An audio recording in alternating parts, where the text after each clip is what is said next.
नमस्कार, मैं doctor Vipul Roy Rathore, director of gastroenterology at Fortis hospital बुलुन। आज हम बात करेंगे रिकरेंट एक्यूट पैंक्रेटाइटिस।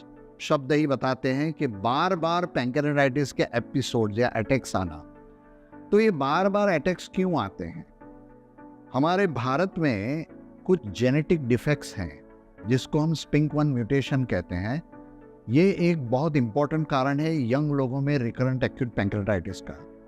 दूसरा कारण है पैंक्रियास की जो डक्ट है उसका जन्म से डिफॉर्मिटी और उसका एनोमली होना, ये हम पैंक्रियाटिक डक्टल एनोमली कहते हैं, जिसकी वजह से रिकरेंट पैंक्रेटाइटिस आ सकते हैं।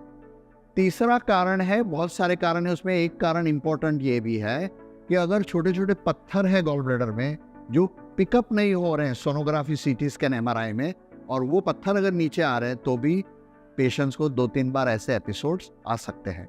तो बेस्ट इन्वेस्टिगेशन क्या है रिकरेंट एक्यूट पैंक्रेटाइटिस के लिए?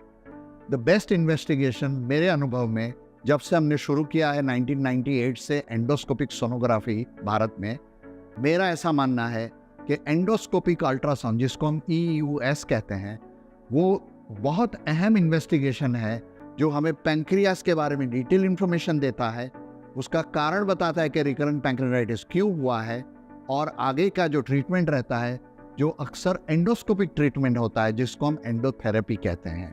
तो आप दर्शकों को ये मेरा निवेदन है, अगर कोई पेशेंट को 2 से ज़्यादा अटैक्स आते हैं पैंक्रेटाइटिस के, उनको पहले एंडोस्कोपिक अल्ट्रासाउंड मैपिंग होना चाहिए, और फिर वेदर ये पेशेंट एंडोस्कोपिक ट्रीटमेंट के लायक है या ज़रूरी है, उसको उस हिसाब से ट्रीट करेंगे तो बार बार अटैक से वो पेशेंट को हम बचा सकते हैं। Thank you.